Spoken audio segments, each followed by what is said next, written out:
for your team. Who's here supporting the New Zealand All Blacks? Let me try that again, Sydney. Who's here for the New Zealand All Blacks?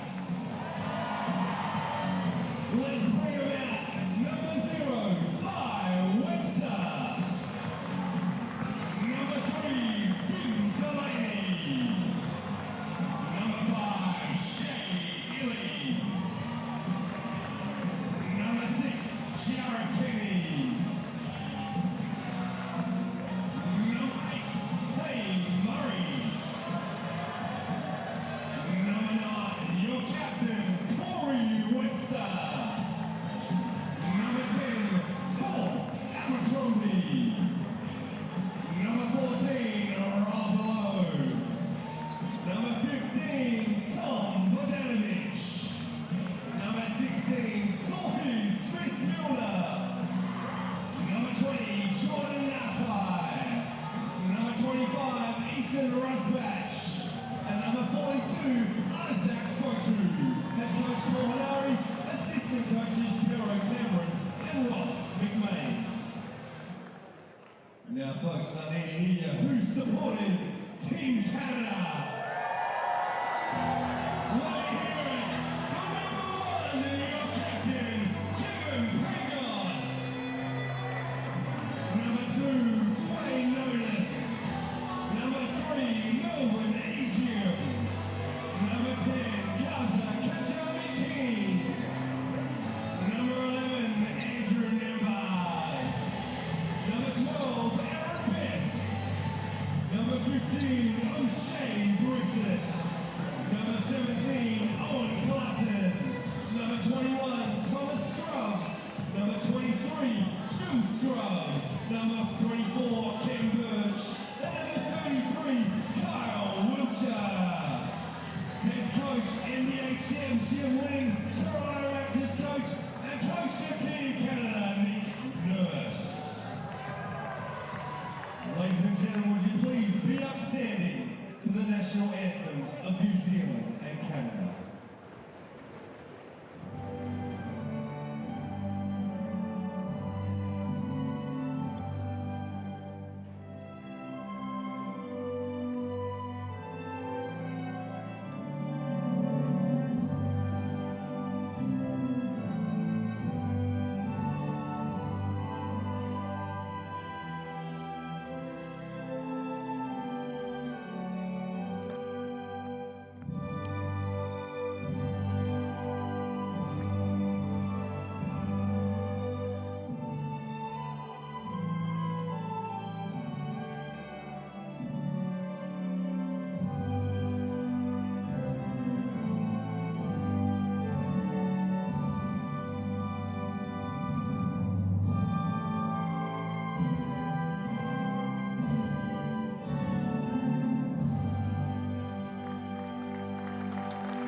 Well, welcome to the beautiful harbour city of Sydney. Harbour side location here and the home of the 2000 Sydney Games. But tonight it's all about Canada and the New Zealand Tall Blacks as they go head-to-head in the build-up to the 2019 FIBA World Cup in China, which is now less than 2 weeks away. With the New Zealand Tall Blacks in town, well, it doesn't get any better than their pre-game ritual of the haka. And that is something we can look forward to right now.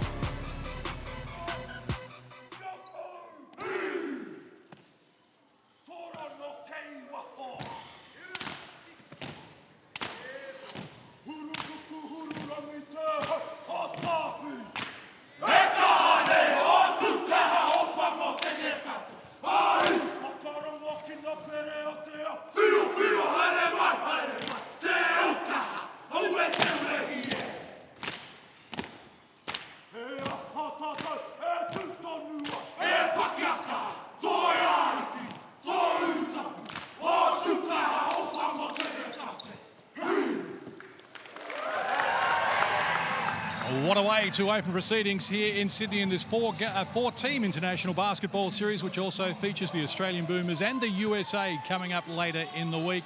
I'm John Casey. Great to have your company. I'm alongside four-time Australian Olympian Shane Hill, three-time New Zealand World Cup player Casey Frank.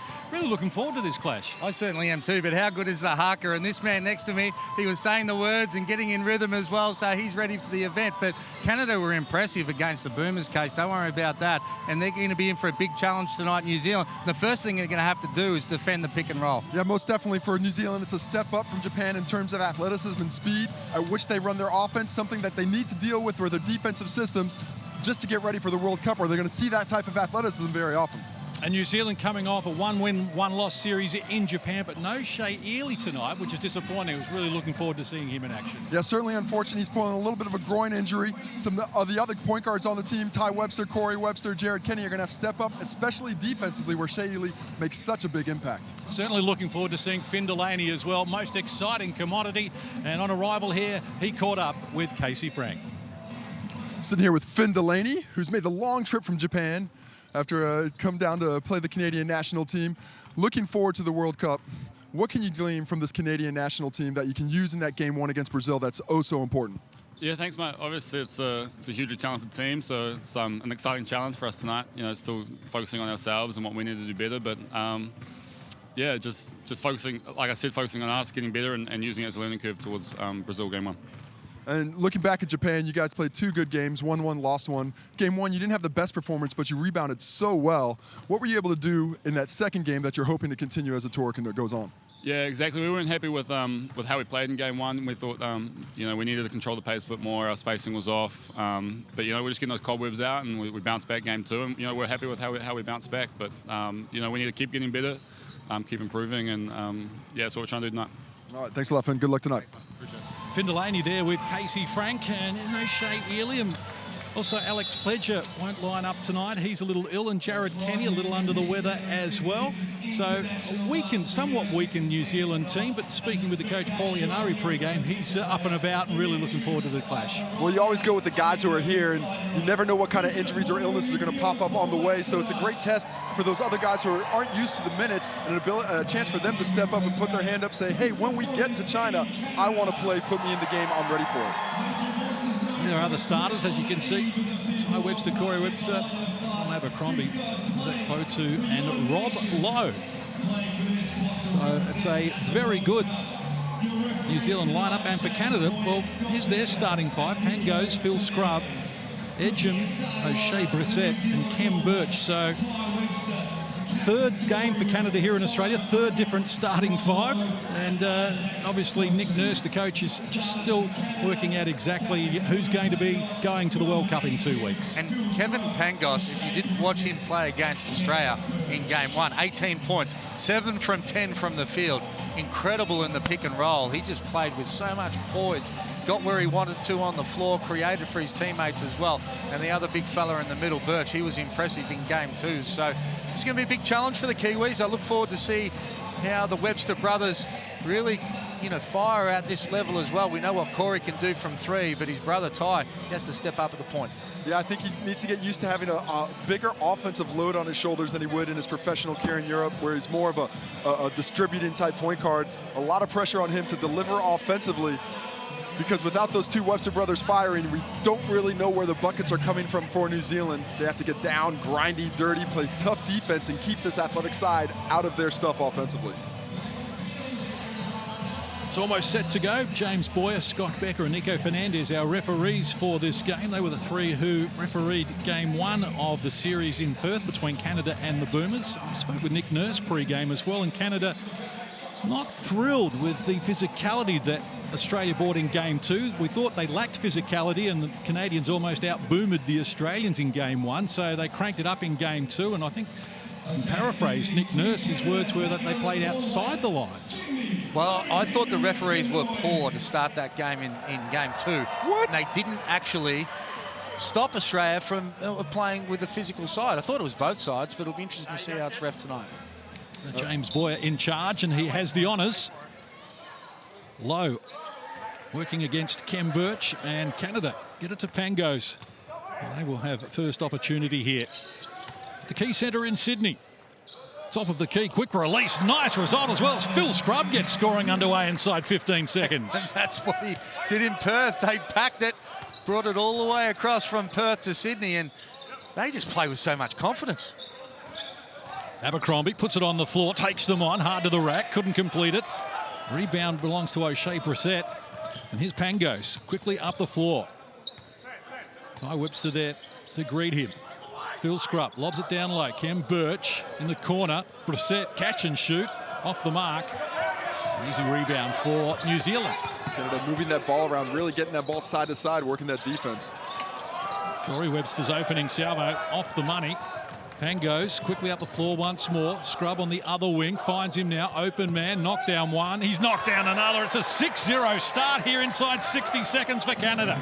The most impressive thing about Pangos is he just plays with so much poise. He looks to score, stop-start game, finds the open man. So for guards wanting to become international level out there, you watch this man go.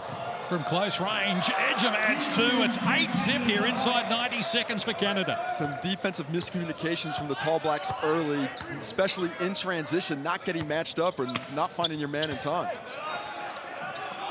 Abercrombie works at Ty Webster. Now Rob Lowe with it. We're deflecting the pass there. Active hands from Phil Scrubb. Shot clock rolls to 5. They've been blown away here early, the Kiwis. And Corey Webster can't connect. Pangos with a loose ball. Phil Scrubb up the floor quickly. Joining in Brissett. Hard to the rack off glass. It's 10-0 inside 2 minutes. Well, the worrying thing for the Kiwis right now is 3 of their 4 shots have come from the perimeter. Misses are being run right down their throat at the other end. Yeah, most definitely the defensive transition would be most worrying. It's too quickly on offense. They're not getting enough movement with the basketball, not making the Canadians move and work defensively, and it's too easy on the offensive end. And would you say that's a weakness for this New Zealand team, not having the inside person to be able to go at, to be able to make some plays?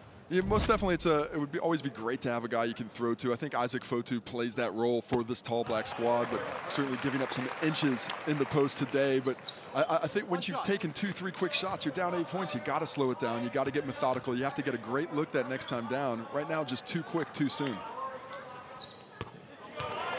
So Isaac Fotu makes both to get scoring underway for New Zealand. What a slashing start to the game from Canada. Brissett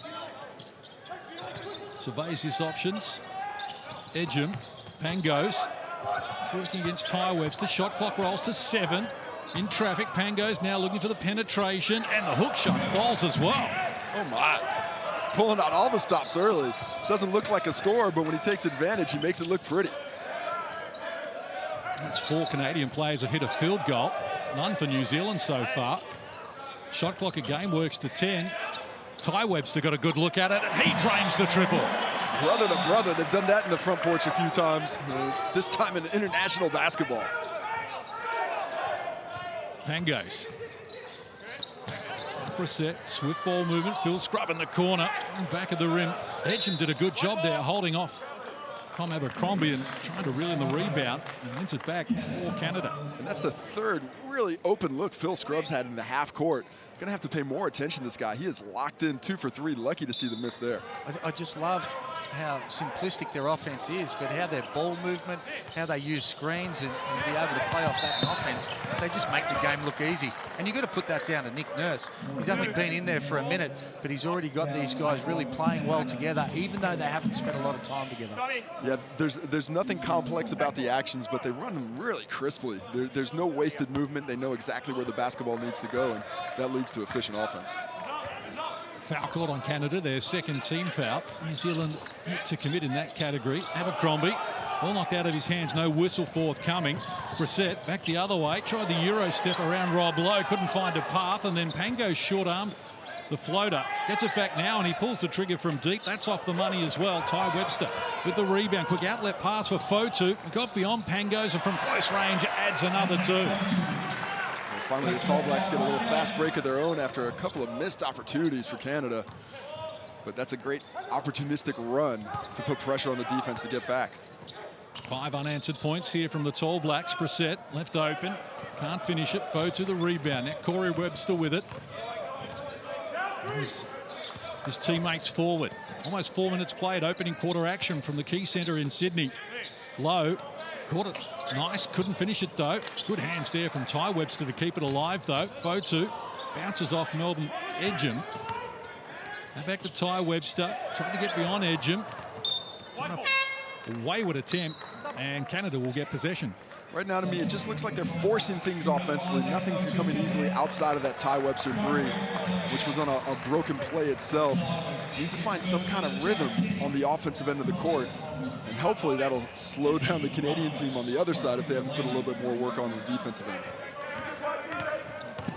Jared Kenny onto the floor, perhaps a little earlier than Coach Paulie Hanari would have liked, given that he's just struggling a little bit with illness as well. And with Delaney and Ethan Rusbatch. And an offensive foul is called on Canada. Legal screen. International. I didn't know you could get those in international basketball. Well, we didn't see too many in Perth, and there was a whole lot of movement on some of these screens. Laying the law down early so they could change behavior. Let's see if it works. Here's Delaney. Rusbatch, much improved player. We'll speak about that as we get a chance. It's Jared Kenny, the floater, well short. Oh, is he allowed to actually collect his own shot? I didn't know that was a legal move. Oh, look at Delaney. He is athletic. Kept it alive. Rusbatch. Kenny. Game works to an opening. That's a better look and a better finish for him as well. New Zealand have reeled off 8 without reply. They've closed to within 2. And Jared Kenny's not a guy you normally worry about shooting a 3, but came off with real confidence there. A good 90-second patch here for the Tall Blacks. They gave up the first 10 points of the game. They scored 10 of the next 12. Here's Kem Birch working into the paint. Well read by Lowe. Hurry him out of the points. And a chance for Abercrombie. Delaney joining in. Here's Rusbatch. Sharing it again. Lowe, catch and shoot. He fires off the mark. And Edgem Harassed there a little too much by Finn Delaney, who can be foul prone. It's called his first personal. They're the shots that Rob Lowe has to make. You know, he's not a great defender, not a big rebounder, but we know he can knock down the three-point shot. So he's 0 from 3 from the three-point line right now, and missed opportunity to be able to put them in front. And certainly a shot that he's going to have to keep his confidence with, because that look's going to be there all night and the entire tour up to the World Cup. Got to keep shooting, and his teammates got to know he's shooting at so they can get on the boards. Change up here from Canada as Andrew Nemhard, who was so impressive against the Boomers in Perth, checks into the game and feeds Pangos. Slides to the shooting guard position, can't knock it down. Rosbach with Delaney. Low, up the tempo now. Rosbach fires, was good in 2 games against Japan and continues to be good. The ball moves side to side, gets Ethan Rutschbach an open look, and he has been on fire in his first Tall Blacks tour for a World Cup. They scored the last 11 here. New Zealand to take the lead, but not for long. And Jared Kenny works around Pangos, down to the baseline, corralled. Rob Lowe with it. Picks up the dribble. Delaney, and he got away from Tom Scrub. The ball trickles out of court. Canada to restart. And that's where you want to see Delaney come off that dribble handoff and attack the paint. He's got three-point shooters standing around the three-point line, and he has to put a little bit of pressure on that defense. He's a great athlete. He's playing with confidence after coming back from the NBA Summer League.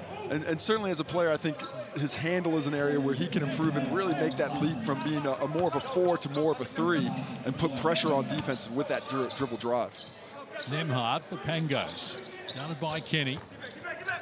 Back to Nemhard, ready to fire, and it's a good option as well as he knocks down the shot. These shooters catching and shooting in rhythm. When they're not forced off their spot, they're deadly. Penetration came there from Smith-Milner, couldn't finish it though. A little over 3 minutes out from quarter time. It's up tempo and pretty to watch. Klassen from close range. Good penetration from Nemhard, rewarded. Well, and you don't see a whole lot of layups in basketball these days. We see more of that.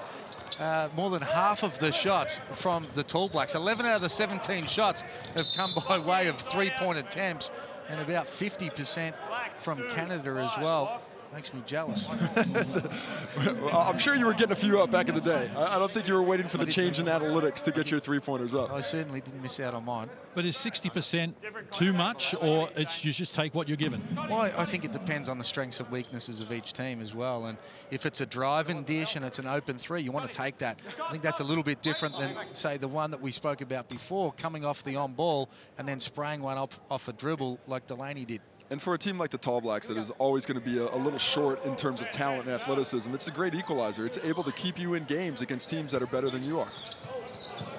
Well, Pangos left him alone from deep. It doesn't matter for Kevin Pangos. Oh, well, Jared's feeling ill. I'm going to give him a break on that one. Was he on skates? He definitely was. Gain the margin out to 6. Here's Kenny in the corner, short. Klassen gets after the rebound and hands over to Pangos. 2.5 minutes left in the quarter. Pangos from the same spot and the same result. He peels off back-to-back triples and the margin explodes again out to 9. Oh my, John Casey. That's what we came to see. He's just continuing the form that he showed in Perth against the Aussie Boomers. Up to 8 points, 3 assists, 2 from 4 from the three-point line. Look where he pulled up from, if you don't mind. Just very impressive and total control of the ball the whole time. Seeing the court, seeing where it was. Nobody picked him up, and he says, I'm in rhythm. I'm going to take this one again. And that's what I love about his game. He never looks like he's in a hurry, but his stop-start game, he threw Jared Kenny off with a little onside dribble before to create space for himself to let that three-point shot rip, but never looks like he's out of control. And that's what you have and need to have internationally is a point guard that can control the game and be a scoring threat. Make those defenders stay up on him, and Pangos certainly looks the full kit now. Jordan Nartype to the free throw line. As part of the New Zealand Basketball League championship winning team with the Wellington Saints. 4 members of that team involved here. Or 3 if you discount Shea Earley, who won't be playing tonight due to a groin injury if you've joined us late. And their coach. And their coach. The mighty Saints. Shane, you had a little stint down there yourself. Yeah, had a good few months and Won a little championship down there in Wellington, drank a little bit of coffee. Nice place, love Wellington. Solid coffee town, solid coffee town. Very good, mate. Reminded me of Melbourne, actually. I think they like to think of themselves as the Melbourne of New Zealand. Okay. But everybody in Wellington right now is yelling at me and saying, no, they're the Wellington of Australia. Okay. 12-point edge here, a little over 2 minutes out from quarter time. Entertaining start. Pango's getting close attention now from Ty Webster. Kajami Keane elevates. He knocks down the three. They're 6 of 11 from deep at the moment at 55%, and the margin is out to 15 points. Canada on a 16-0 run. Well, Ty Webster was lucky to get that back then and tried again to turn it over. And the scoring just comes so quickly. Got to defend this three-point line. I think the Tall Blacks coming off playing Japan aren't used to defending 2-3 steps off. And I think what they have to do too is mix up their defenses now. The pick and roll is so tough. They're very good off the dribble. Maybe a little 2-3 zone or something to be able to challenge to see whether Canada have got that up their sleeve. They're off and running again here. Kajami Keane athletically up to the hoop. Draws a foul, so free throws to come. Ty Webster will pick up the foul. It'll be his first. Canada putting a lot of pressure in transition on the defense of New Zealand. Just not enabling these defenders to get their feet set, get the solid start in front of them, and there's no help side coming because they're all trying to match up. Well, and Canada's done a great job again, holding New Zealand to only 21% from the field. So you get that many stops and you dominate the boards like they do. It creates opportunities, and they're making very good decisions when they get in transition.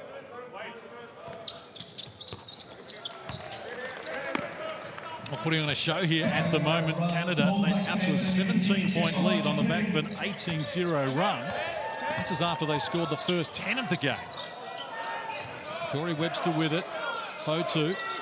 The taller Klassen on him. He takes him on, though, athletically, but couldn't finish it. And a chance now for Tommy Scrub to come forward. Kajami Keane gives it back to him. Left-hander fires. Fotu wrestling with Klassen eventually puts a stop to it. Corey Webster under pressure, he's coughed it up, trying to win it back, and he may have stepped out of court. So Tommy Scrub not getting reward for effort there. Just a little sloppy with the basketball. Gonna have to be a bit tighter. You can tell the New Zealand team played against Japan, who's a fine side, but not up to this level of talent of Canada. So certainly a step up that the Tall Blacks are getting used to here in the first quarter. Smith-Milner goes down low. Ty Webster against Kajami Keane. Fancies his chances to fall away. Overcooked it. Klassen the rebound. 15 rebounds to 9. Canada lead that, as well as a 17-point edge on the scoreboard. And Kajami Keane with the stutter step. In fact, Nemhard it was who adds to the tally. What a hesitation play. They are just so tough. And I think the Boomers got caught by surprise as well. You look at the names for Canada and it doesn't make you scared at all. But then you watch them play and the poise they play with and how precise they are on offense, and they've been impressive. Well, this is a well-coached team that is playing all out. I mean, you see the effort levels up there. There's nobody on the court laxing at any point in time. They get the ball, they're pushing it offensively, they're crashing the glass, and really everyone playing with a lot of freedom. You can see it in the confidence that they're shooting the ball with. Fotu to the free throw line. 2 of 2 so far from the stripe. Not their problems at the offensive end at the moment, New Zealand. 4 of 22 from the field at 18%. They've taken more field goal attempts than Canada. But at the moment find themselves trailing 19 points. Back on the board. That breaks a 20-0 run. Here's Kajami Keane elevating, quick release, wasn't thinking anything else but bottom of the net. My, that was wet. He did not even have a second thought about that. Just whack from the corner. Yeah, Canada left all their hesitation on the bus. 21-point lead and 35 in the quarter, if you don't mind. Here's Webster going hard to the hoop, off glass, adds the 2. 5 in the game for him. As Nemhard goes from three-quarter court and can't connect. And that is a very entertaining opening term from Canada. They have really served it up to New Zealand here, and at the moment they enjoy a 19-point lead. Quarter time in Sydney. It's Canada 35, New Zealand 16. Plenty more coming your way right after this.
second quarter coming up. Let's bring the teams out. Who's supporting Team Canada? Who's getting on the New Zealand Tall Blacks? Second quarter.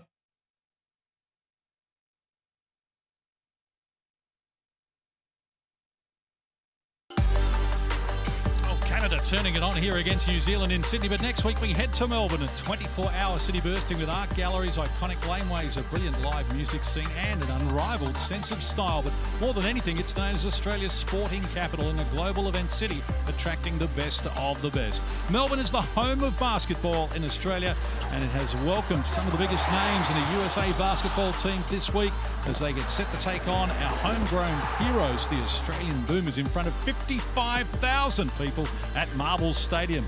Do not miss these games. Tune in on Thursday the 22nd and Saturday the 24th. It's coming up very quickly as we get back underway here, term number 2. And the Tall Blacks with a possession arrow, but trailing by 19 points and shooting the ball at just 22% from the field. It can only get better from here. Well, that opening shot coming from Corey Webster off the mark, and Nemhard out and running. Best in the corner.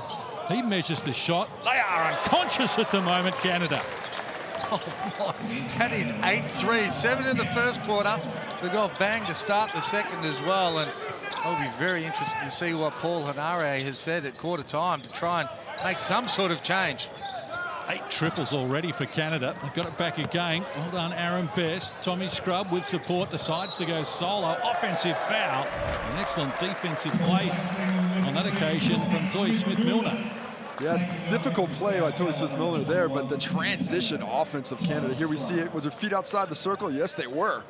Just get those heels up. If those dropped, it might have been a block, but just toes. Always stay on your toes. Pistols, baby. Pistols all time on defense. New Zealand's going to have to make sure now when a shot goes up, they need 3 people back in transition. Don't worry about the offensive boards. They have to protect home base.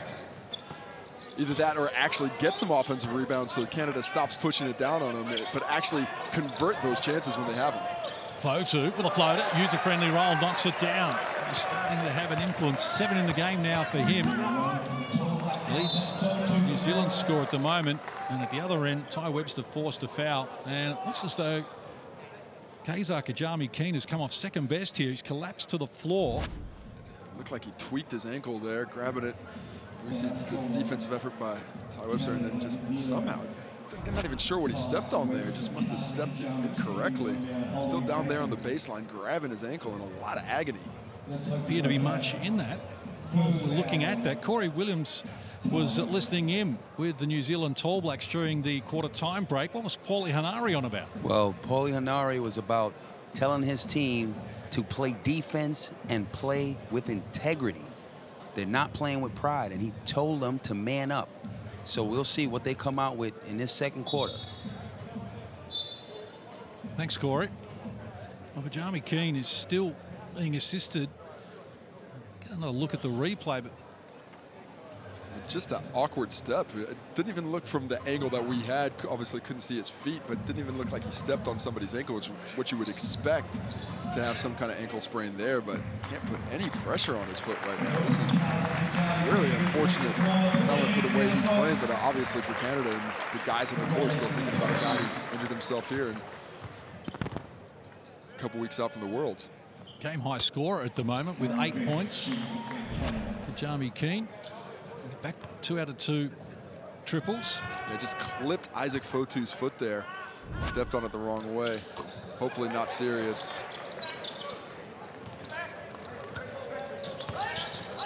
So, almost 90 seconds played here in term number 2. 22-point edge for Canada. Smith-Milner around the perimeter. Ty Webster. Shot clock works to 6. Fotu. What about the 3? Now they need to get busy. They look inside. Well read. Cut out by Aaron Best. Nemhard shares it. Glasson goes back to Nemhard. Also on the play as well. Thomas Abercrombie sort of putting body on the line. A little bit. Oh, you've got to make some sort of contact to get... Oh, there's definitely contact. I don't know if it was straight on. There was contact, but normally we would not see that called as a charge in the NBL. Normally the ref would be saying, get up, pal, not a lot, flop warning. Well, Tommy's light. You got to do what you got to do. I don't blame Definitely. him. take all the charges you can right now. Convince the referees of all aspects. You have a 22-point hole to dig out of. 5-2 this quarter in favour of Canada. Abercrombie, quick first step. The acceleration was there. The finish, though, went missing. Aaron Best. Hands over. Gets it back from Owen Klassen. Played 2 minutes, term number 2. Klassen left alone. He's decided he wants to join the three-point party, and the big man's got it done. And that is a simple action right there off a little back cut, and then the big just pops. Whereas you have a look at New Zealand, they're just really struggling. They've got no space in any of their systems they run. As Webster gets to the basket and say, what are you talking about space? I just laid it up. He did lay it up, but look how hard he had to work to get that. There you see that backdoor cut. Roblo had to worry about that. Opens up the three, but absolutely right. The effort that the Tall Blacks have to put in offensively right now is just not matched on the other end. And as simple as that play was from Canada, that read and react, they have been on point for the entire time we've seen them here in Australia. One guy cuts, another guy pops, bang, they hit a three. 9 out of 16 from the three-point line, 56%. And that man on screen, you don't win an NBA title for no reason. He's the master. Yeah, there's nobody coaching in the NBA Finals who can't coach some systems. Who doesn't have a few plays up their sleeve, and Nick Nurse certainly no obsession. Did Aaron Best from Nemhard. Now retreats away from Abercrombie. Shot clock rolls to single digits here. Klassen, Best, fires, can't connect. Kenny gets after the loose ball, tried to keep it alive, and eventually did. An offensive foul called on Finn Delaney. Well, turnabout's fair play. I think there was probably as much contact there as what there was on the charge called earlier. So let's call it all even. It's always better to be able to sell than actually deliver. And that one was well sold. And it's an area of his game, Finn Delaney, where he can be foul prone. Seems to be a magnet for them sometimes and not always deserving. That's that level of physicality, that aggression that he plays with. You never want to take that away from a player because he depends so much on that. When he's playing well, it's because of that. If he backs off on that, even to take away some fouls, it'll certainly affect his game. Here's a little 1-3-1 zone, it looks like, from New Zealand, and they've given up a layup on the backside of it. This was extremely successful against Japan, but you can certainly see Nick Nurse there in his coaching. He's easily beaten.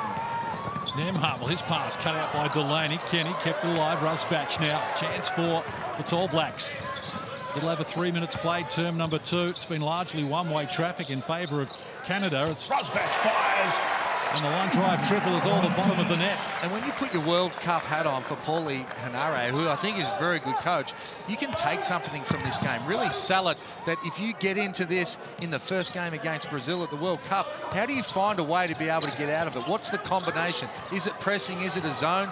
You've been here, you've done it before, so he needs to be able to sell, that give these guys a chance to get back into the game. Yeah, most definitely. There's always lessons to be learned, but still early in the game, if they can find some triples to start hitting, they can dig their way back in. Well, they put it on the floor, went to Delaney. Kenny wide open, hit already from here. This time off the mark, couldn't get it to roll. Tommy Scrub grabs the rebound, and now brother Phil has got it. Lob pass down low for Klassen. Rob Lowe right there with him. Works into the paint.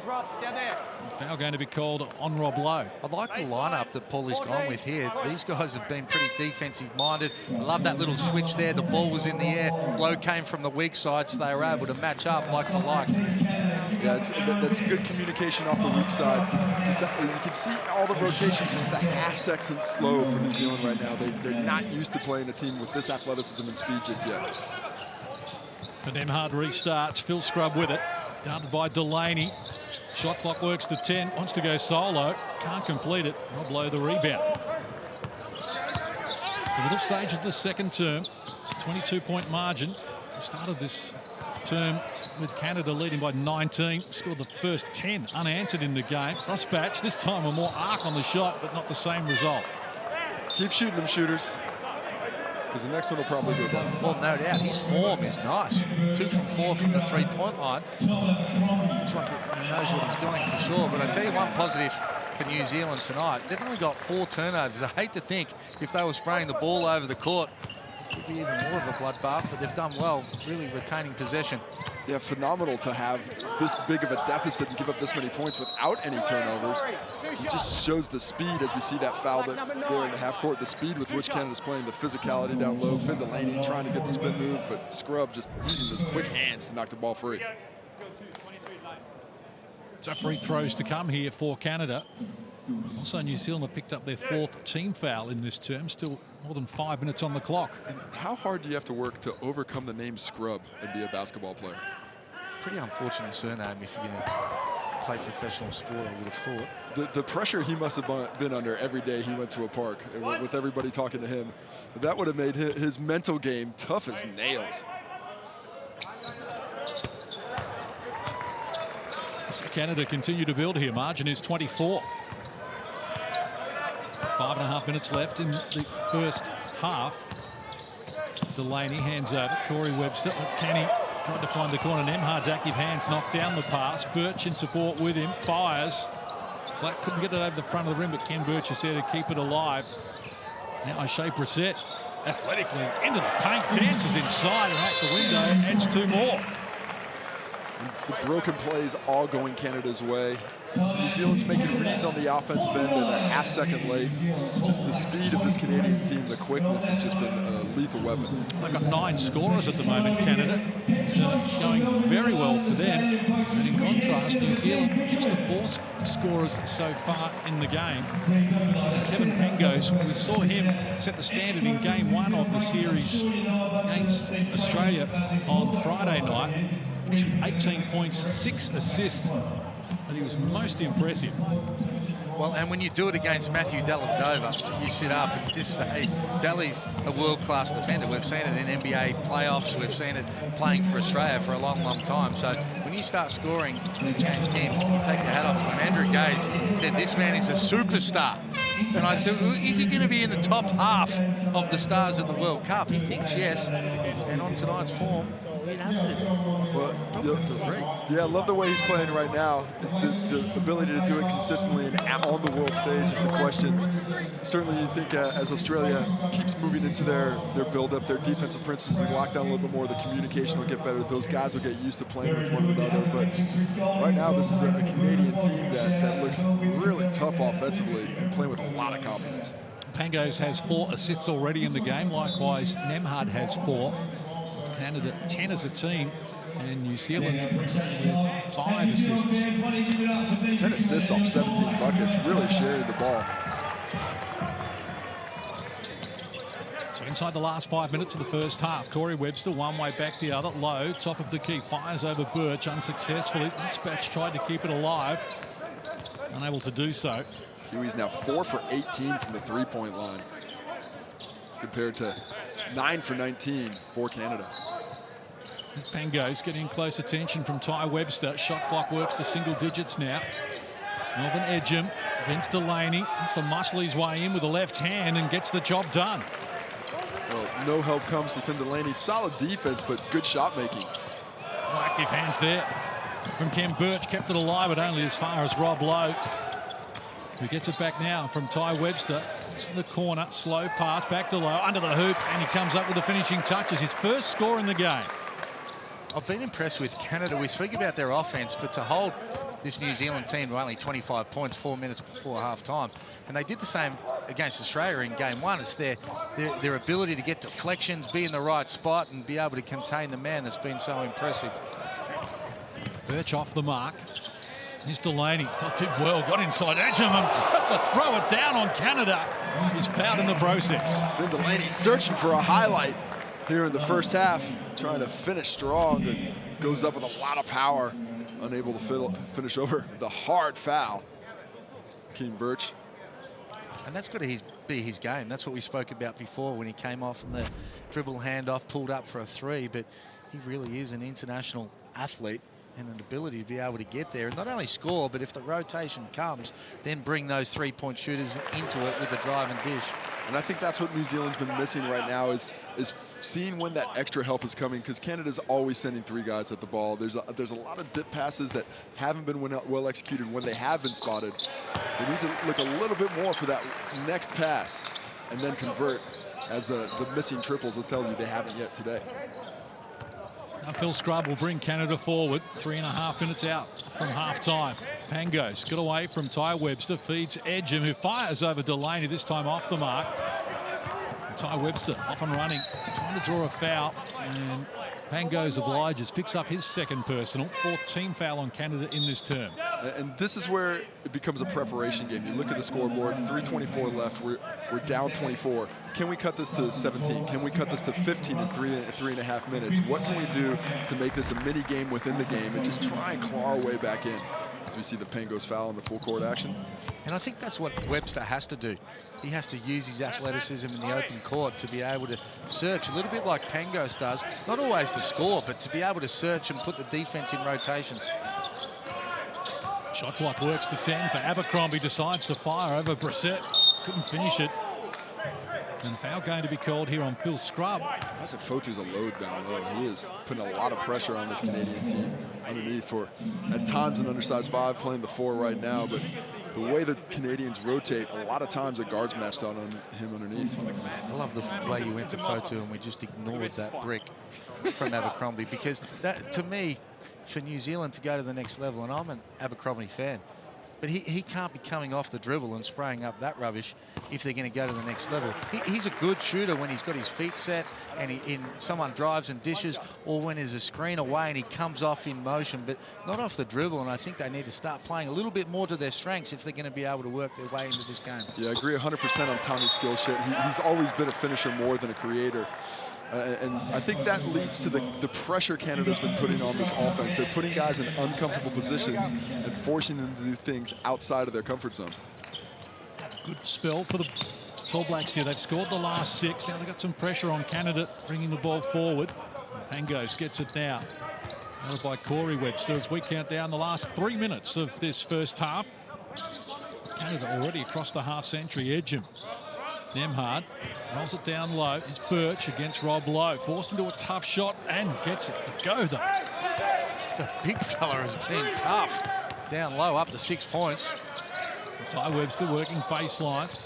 Now his brother Corey elevates. Can't get it over the front of the rim. And Pangos holds off Ty Webster and grabs the rebound. 20 boards to 14. Canada lead that category. Pangos inviting the challenge. Brissett goes behind the back, and the step back fire over Corey Webster, can't complete it. Below the rebound. To the margin, 24 after starting this quarter with a 19-point edge for Canada. Corey Webster with it. They left him alone. He fires, can't make them pay though. He's now none of 6 from the field, none of 4 from deep, Corey Webster. It's Nemhard. Beats Edgem, gets to the baseline a little too easily for Polianari's liking. He says, I'll have time out, thanks. That wasn't what we had on drawn up. To the margin of 26 points inside the last 2 minutes of this first half. And Nick Nurse says he's still experimenting with his team at the moment. Well, whatever he's running through the chemistry there, it's working pretty well. Let's hear what he had to say pre-game. Well, I think we're still in experimentation mode. There's some lineups, you know, we're getting a little closer with some things, but there's still a few lineups I want to take a look at. We haven't taken a look at our real big lineup yet, and we're going to probably try to do that tonight or tomorrow. And I'm still trying to get to know these guys, so there's no set patterns of what we're trying to do. Some of these young guys, I got to get a feel for if they're going to be in the rotation or not. Well, he's been impressive. You spoke about that, John Casey. But I want to talk about Corey Webster. He's got a donut tonight, 0 from 6. He is critical to the chances of the Tall Blacks overseas. Well, what's gone on with his shot? We know how great he can be when he's at his best, but the last 12 months, has he lost his confidence? Is he injured? What's going on with Corey Webster? Well, he had a hip injury he was working through with the Breakers last year. He's also got a young baby at home, so he's probably getting more sleep on this tour than he does at home with his wife. But you know, the way his game's playing, he's such a confidence player, and I think internationally you don't have quite as much time as you do normally. And Corey's a guy who likes to get the ball, put the ball on the floor, get some rhythm going to it, and he just doesn't have that opportunity. Well, we know how good he can be, but even in the NBL level last year, he just really struggled. And, you know, I coached him. He was fantastic to coach and unbelievable when he gets on fire. There's Ty Webster coming up with the finishing touches. So he's got 10 in the game to lead all scorers. New Zealand just working their way back into the equation here. The margin is 23, 90 seconds away from half-time. Aaron Best with it now. Left-hander. They left him alone, so he took them on and said, I'll help myself to another 2. He's got 7. So easy. When you drive down the lane, somebody has to step up and offer some resistance on a drive like that. Oh, Nemhard relieved Ty Webster of it there. Well, and that's what they did against Australia as well, and there was no answers. And I'm sure Andre Lamanis is, toying a little bit as well and working out what they're going to do against Canada in Game 1 of the World Cup. They're not going to throw everything out and show them all their looks right now, but it's going to be a really big part for the Boomers moving forward in Game 1.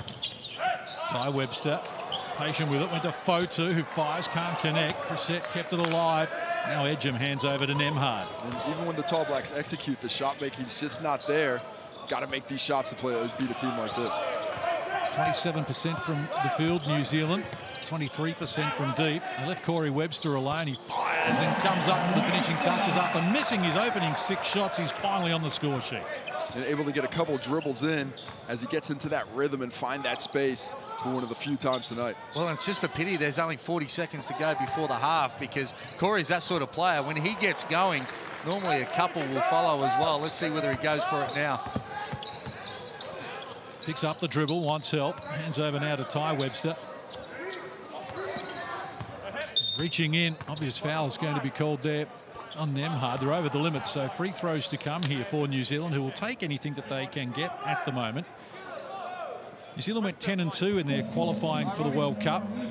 Corey Webster led the scoring, 16 points a game. Played 7 of the 12 games and 43% from 3. So over the course of those games, he was able to come up with the goods. But as you say, he hasn't been as consistent. And when we were in Spain at the 2014 World Championships, I remember him having a great game against the USA.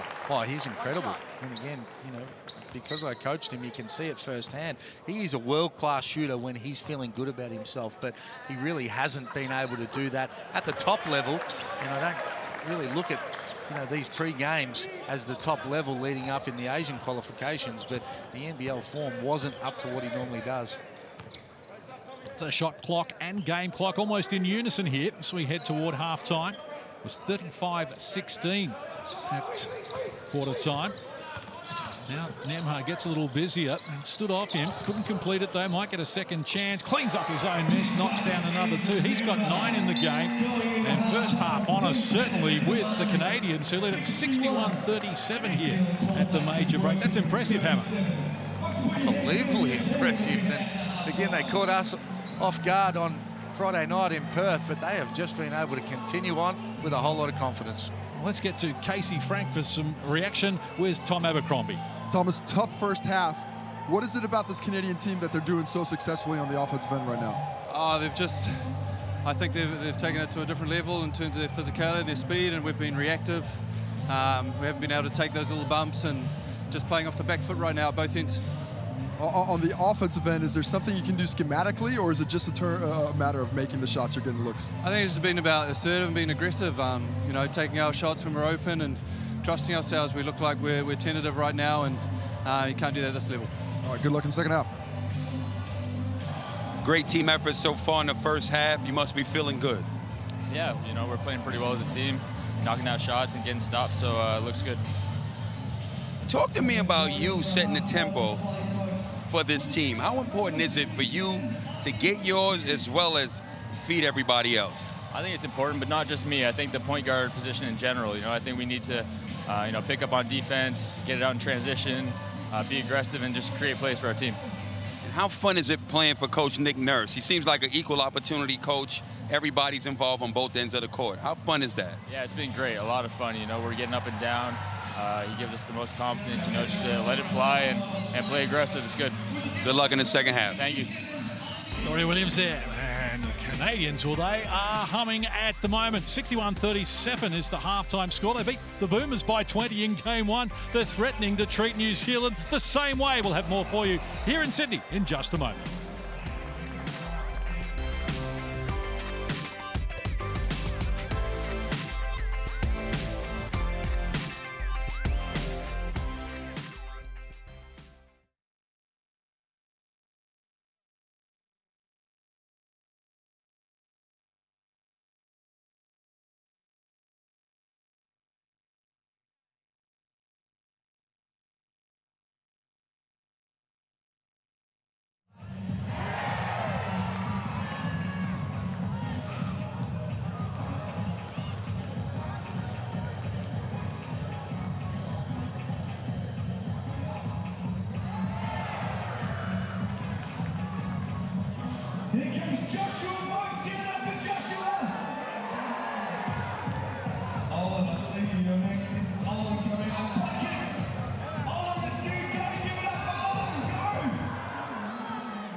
Aussie Burger two-time Olympian Sydney Kings Brad Newley fights.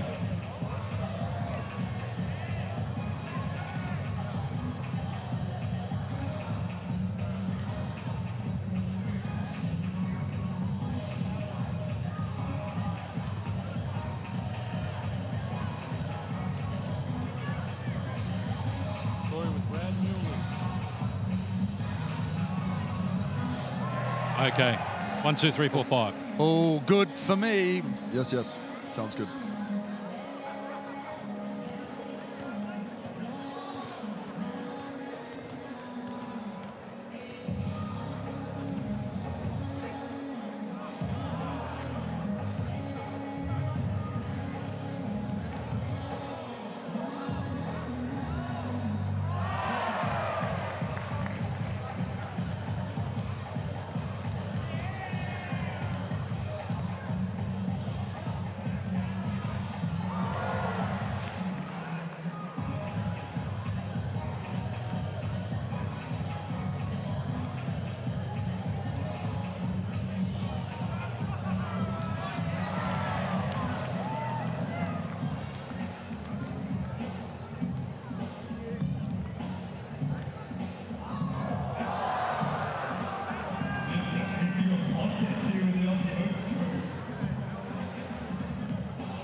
Well, a terrific first half display from Canada has them enjoying a 24-point lead at halftime. 61-37 is the equation over the New Zealand Tall Blacks. They beat Australia by 20 in game one of their series in Perth, and they picked up where they left off there because they have had just too much firepower in every department for the Kiwis, Hammer. Well, they have. They've got 7 players with more than 6 points, but no one in double figures. So they've certainly done it by committee. They play with a lot of confidence. They spread the floor, and no one's really had too many answers for them.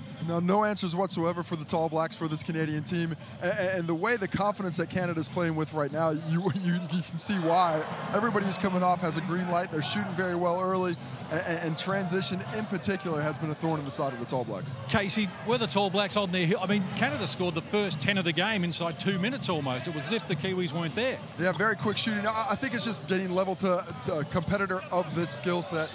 Japan, even though they're an international side, not as good as this, and the Tall Blacks just weren't ready for it. And more than half of their baskets, John, have come from the three-point line as well. And more than half of their baskets have been off assists. So they play very well together, spread that floor. Really difficult when you get into rotations, but they make such good decisions as well, playoff counters. And again, a team playing with instinct and this sort of confidence is very difficult to stop. Now we'll take a look at the top scorers so far, and Ty Webster with 12, the only player in double figures, as we pointed out. And Nemhard off the bench with 9 points. Gajami Keane, who went down with that ankle injury, perhaps isn't going to take any further part in the game. New Zealand have had better looks than 29% from the field and 26% from deep would suggest. Yeah, and at the end of the day, it's a make or miss game, and the Tall Blacks are making no shots. If they're able to get some of these three-point looks to go down, they've had plenty of looks. They could make this more competitive, but right now they just need to find some confidence on the offensive end. The man who knows all about getting things done here in Sydney is the King star Brad Newley. He was with the Boomers at the last World Cup. Right now he's with Corey Williams. Brad Newley, first of all, always a pleasure seeing you. Usually you're playing in these international games. How weird is it to be watching it? Yeah, I was just thinking to myself before, I don't think since I was probably a kid that I actually watched a Boomers game or an international game. So to be here today, it's great. The level of physicality is just another level to the NBL, and that's one thing that's really stood out to me so far. The other thing that's actually stood out to you is Kevin Pangos for Canada. But you know him a little bit. Talk to us about that. Yeah, I played Kev's rookie year out of college was with me over in the Canary Islands in Spain. He was tough then, and he's really improved now to a level where he's a starting point guard at Barcelona. He's showing Australia all these tricks, and he's out here doing the same thing to New Zealand. So it's great to see his progress, and hopefully he doesn't beat up on us when we play them in a few weeks' time. Are you going to the games in Melbourne? Let's get down to it. USA against the Boomers. Will you be there? I'll be down there on Saturday afternoon, thanks to a friend of mine who's come through with some tickets. I'm going to take the wife down and have a lovely little time down there and catch up with a few of the boys. It's going to be a great spectacle. I couldn't miss it. 55,000, Etihad Stadium. It's going to be awesome. Sorry, Marvel Stadium. I said that wrong. It's all good. Back to what you're wearing right now. How happy are you? Come October, NBL begins with the Sydney Kings. Casper Ware's on your team. I know you guys are really looking forward to going as far as you can, hopefully the grand finals. Yeah, Cass is with us now. Really happy to have him. He came in for a mini camp a few weeks ago. We had him and Andrew. So the squad's coming together. We haven't got everybody here right now, but within the next 2 weeks, we'll get everybody, eventually get Andrew and Will back from the national team, and things will go from there. Well, thanks for your time and good luck. Thanks for having me. Brad Newley there with Corey Williams. The Kings are looking strong for the upcoming NBL season, but so are the New Zealand Breakers. Strength to strength. There's every single team has somehow reloaded and gotten more bullets in the gun than they had last year. It's going to be a fantastic season. What about Melbourne and Perth? Yeah. Even Southeast Melbourne, they're going to be great in their first year. Oh, we're really looking forward to it. NBL 20, not far away. Here's a taste of what you can expect. Golding goes for a monster!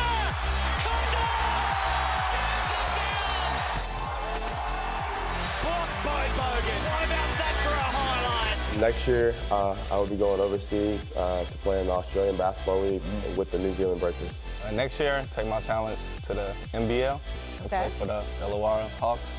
I think it speaks to what the NBL is doing and how attractive of an option this is. Here's Didi, got by Allen, what a finish, Brazilian style. Terry Armstrong has decided to sign with the Southeast Melbourne Phoenix in the NBL. Oh, everybody wants to play in Australia.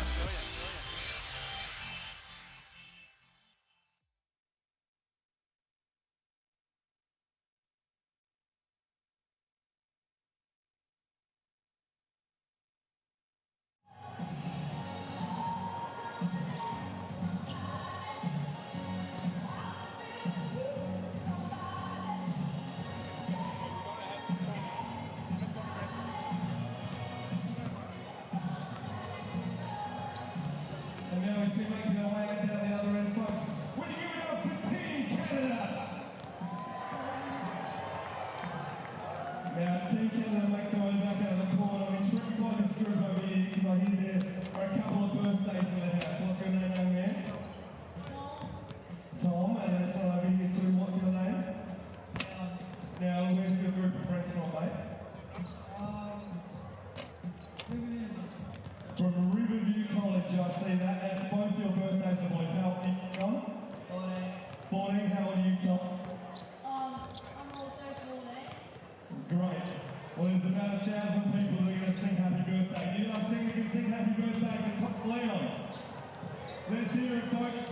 Happy birthday. Happy birthday. Louder. Happy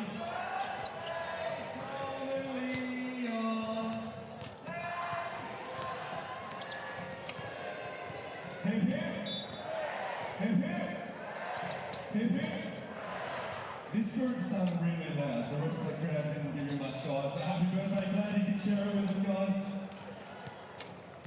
Happy birthday. Hope you enjoy your 14th birthday, boys.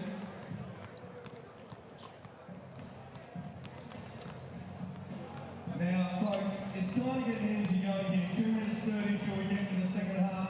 We're going to crank up the music a little bit. Time to get up and dance, have a little sing, and get things going ready for the second half.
Welcome back to the Key Centre here in Sydney, where Canada is having their way with New Zealand and enjoy a 24-point lead at halftime. 61-37 is the equation. They had only 33 at halftime in game one against the Boomers. Cranked that up a little further in game two. They got it up to 46, but 61 in the half. Casey Frank, Paulie Hanari isn't going to be happy with that. We'll get to your thoughts in just a moment, but right now, let's get to Corey Williams. Coach, not the start you wanted in the first half. What is it going to take to get back into this game? Just a little bit of heart and desire at the defensive end. It's not so much about the 61 points, which obviously hurts, but it's the manner in which we gave them up. Didn't have each other's back. We didn't make it tough on them, so hopefully we see a response. Good luck in the second half, Coach. Thank you. What do you make of that, Casey? Yeah, 100%. The drives down the lane, the defenders aren't stepping up, the rotations are late, the easiness in transition. If they're earning it into the half court after 5-6 passes, that's one thing, but one pass shot, that's just not good enough. And I like Paul Hanari. I reckon he'd be great to play with. He'd give you a whole lot of confidence. But if you're not doing the right thing, expect a good hard flick on the nose as well, just to be able to smarten things up. So we'll see how they respond. But I tell you, if Corey Webster, Abercrombie and Lowe go 2 for 17 again like they did in the first half, it's going to be tough for them to be able to win any games, because those three are a very, very critical nucleus of this team at the offensive end. Yeah, make or miss game. If the guys that you're counting on to make buckets aren't scoring, it's going to put you in pressure on both sides of the ball. So almost set to go underway. Second half here from the Key Centre in Sydney. And Canada with the possession arrow. The same five that started the game. That one leapt out of the cylinder there from Phil Scrubb. That was the way they started the game, with him knocking down a three. Ty Webster in traffic, and active hands there from Kem Birch. Wins it back for Canada. Pangos against Abercrombie. Brissett elevates from deep, can't connect. Getting after the loose ball, Corey Webster. Now Ty Webster takes over. Abercrombie, he fires, overdue, still can't connect. Good hustle getting after there from Phil Scrubb, but New Zealand will get possession. And that last defensive play from Canada the time before, when Webster tried to drive, guys collapsed, and then when the pass came out, the rotations, they were proactive. They were already there to be able to get that steal. Yeah, they're really just moving everywhere on a string at the moment. The reactiveness as a team is really impressive. New Zealand back to their original five as well. Ty Webster, Fotu. Well, he works inside Edgem. Couldn't finish it off, though. Loose ball. Brissett gets after it for Canada. Now he's got Pangos. Looking to deliver. In traffic. Need to be contact, no whistle there. Pangos doesn't like it. Now a chance for Phil Scrubb. Picks up the dribble. Brissett. Edgem. Pangos. Shot clock rolls to 7. Brissett firing from deep and gets it. Oh, my. He was in Parramatta. Rangy. That is rangy, and the Tall Blacks are not defending 2 feet beyond the arc at the moment. They're expecting the shots to come from the line, and this Canadian side is just too talented. Hands in there from Edgem, who will be called for the foul. It's going to be his second personal. Look at the range Brissett's got. Look comfortable too, but I like that from Ty Webster. We've spoken about the fact that he needs to put the ball on the ground. He's a great athlete, very good off the dribble. That time he caused the foul. You need to put some pressure on the Canadian team defensively. Ty Webster got it from Abercrombie. Next to fire. Hand in his face, couldn't complete it. He'll scrub the rebound. Now O'Shea Brissett. Pangos lobs it down low. Ty Webster's got problems here against Kem Birch. Edgem put his foot on the line, and the hammer will be shaking his head. Well, I'm not sure he actually did. I look forward to the replay if he did. Yeah, he did. Well, he had 2 heels on the line. Okay. Well, we'll give him a flick on the nose too, because we hate that. I couldn't sleep at night if spatial through awareness. a game and gave away a free open 3 because I stepped out of bounds. Come on, fellas. What if you were up 27 at the time? Still not happy. Well, we get the 3 we needed there in the corner. Broken play ends up in a 3-pointer there, which didn't happen at all in the first half. All broken plays were going Canada. Now defense to offense. And Ty Webster off window, adds another 2. So he's building his tally now. 14 in the game on 5 of 8 shooting, including 2 of 2 from deep. So Webster hands it to him as well. I like Throwing it. out the challenge. He says, come on, let's play. We've got a 5-point run right here. My brother and I have just hit a 3 and a 2. Let's go again. Edgem.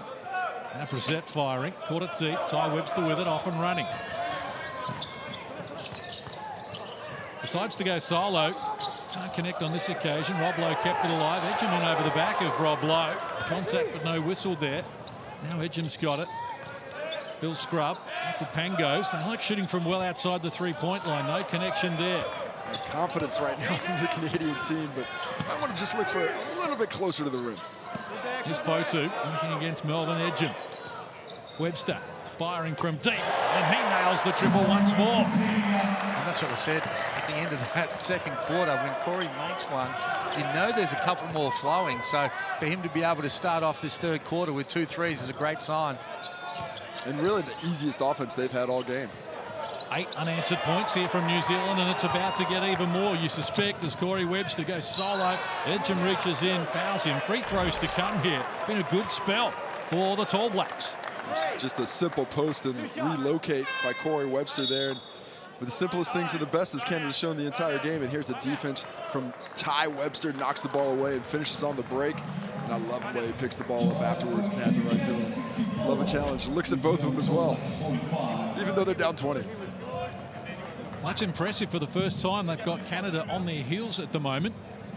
And a really enterprising start to this second half from the New Zealand Tall Blacks. And at least they've got something and some momentum building their way at the moment. We know Casey Frank played for the West Sydney Razorbacks in this venue during his NBL playing career. So did Phil Handy, who's standing by at the moment courtside here with Corey Williams. I'm sitting here with Coach Vickerman, but to my left, sorry, Coach, not to cut you, disrespect you, but, you know, I'm here with former NBL player, current NBA championship coach. I mean, how many championships you got? Phil Handy, how you doing? What's up, man? All is good, Corey. 2. I got 2 of them, man. It's always good to be back here. Like, I have not been in this building for 20 years. I actually played right here for West Sydney. So just to be back in this building, man, it's bringing back all kind of memories. It's incredible, your story, your journey. We all watch it. We all respect it. I definitely do. Explain to me about the journey from the NBL to now a multi-championship winning coach in the NBA. Man, you know, Australia was a place, man, it's like my second home. You know, when I came down here, I was kind of like at the tail end of my career. Played in Melbourne for 1 year and came here and played in West Sydney. And I retired here. And when I went back to the States, I started a training business. And I did it for 13 years, man, where I trained high school kids, college kids, NBA players. And it really just kind of morphed into a major business and just kind of led me to where I am today, man. Just all the hard work. You know, I can't even really speak on the journey, man. It's been unbelievable, Corey. Tell the world, be your own GOAT. What does that mean? Man, I think I've had an opportunity to coach guys like LeBron and Kobe and, you know, Kawhi Leonard's and the Kyries, and people always talking about who's the greatest of all time. And I think they always assimilate that to athletes or high-level people, but all of us, you, me, cameramen, doctors, lawyers, everybody has a certain level of greatness that we can reach on a daily basis. And so that's where I started Be Your Own GOAT, to kind of inspire people, to push people to reach for greater heights and don't settle for mediocrity, but everybody has a level of greatness that we can all reach, man, and that's just what I'm trying to push. Amazing words. God bless you and continue the greatness. I appreciate it, man. Now, what's up, Coach? What are you doing here? You looking at some national players maybe to join the superstar team? First of all, congratulations on the new signing. Talk to us, Coach. What are you doing here? No, firstly, you know, the coaching staff over here, Paulie and Ross, obviously with United and Shea. You know, I wanted to see him play, but obviously he's got a little groin strain. Pledge Toy as well. So, you know, 3 players, 2 coaches. Thought I needed to get up and watch his game. And, you know, some great talent out there with the Canadian team as well. Keep an eye on them. Thanks, Coach. Have a good one.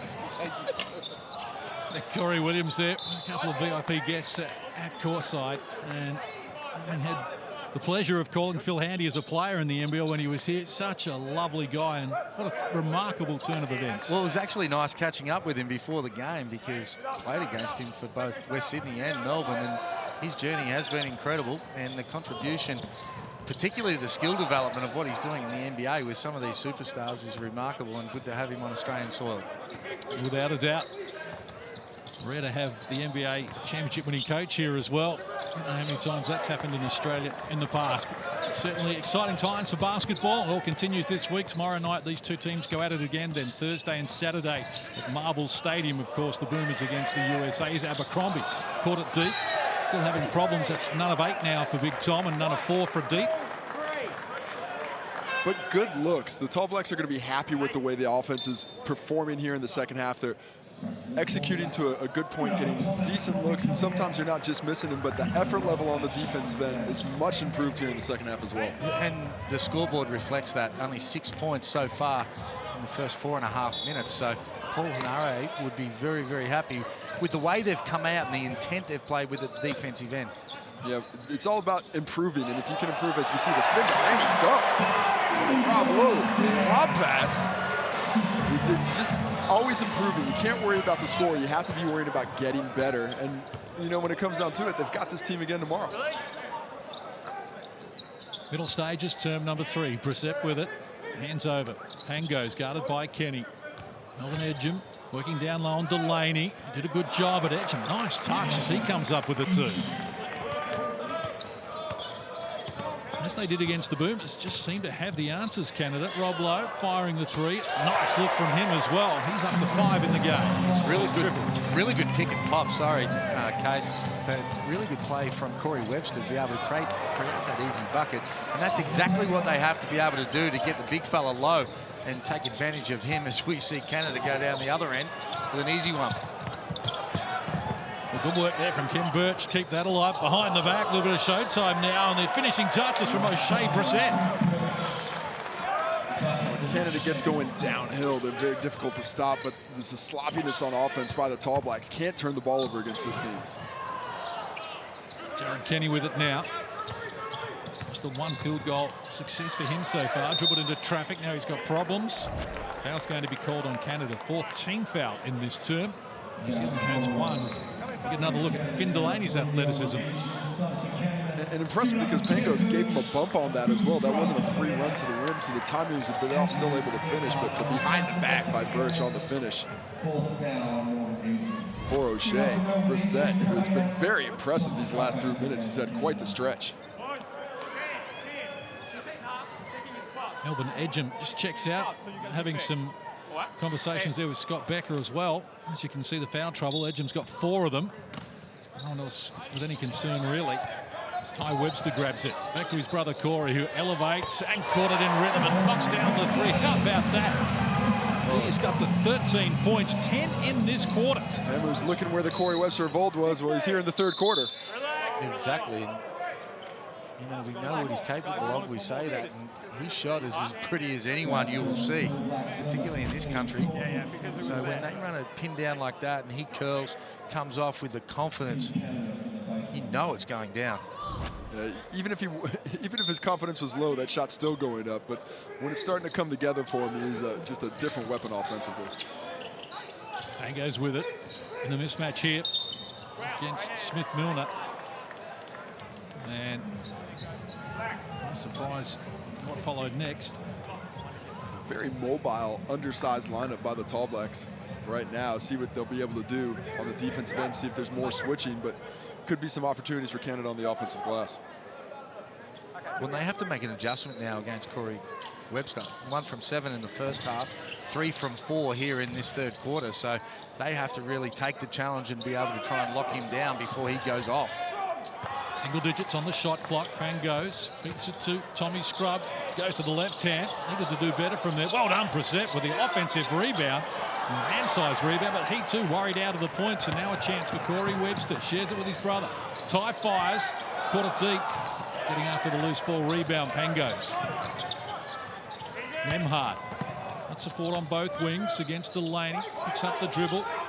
Tommy Scrubb to the baseline. Wants to go past Ty Webster. Get good position. And he's off to the free throw line to try and get a pair. Just refused to be denied there on the baseline. After a transition opportunity for the Tall Blacks, comes straight back down the court. Gets a bit of a size mismatch and tries to back him straight down into the paint. Ty Webster's left hand there grabbing the hip on that shot. He's just got that unorthodox game, hasn't he? He was good against the Boomers. First point tonight. But you can tell when he gets ahead of steam, he wants to be able to get to the bucket against a smaller opponent. He just bullied him down low. These Canadians are offensively minded. There's not one player out on the court who isn't thinking buckets when they've got the ball in their hands. Everyone out there is a threat at all times. Once they get inside, they're hard to stop. It was 28 points to 10 in the paint in the first half. 14 of 19, 74% for Canada. A little over 3 minutes out from three-quarter time. 21 the margin. And that's going to be called on Smith-Milner. Legal screen called. Got that chicken wing out. Physicality, the refs have been really good with the physicality with the solid screen with the body, but when you get that left elbow out, you see Tony Smith-Milner get it out here. That's where the foul's called. A little hip action. Actually, not much in that one. There wasn't much at all.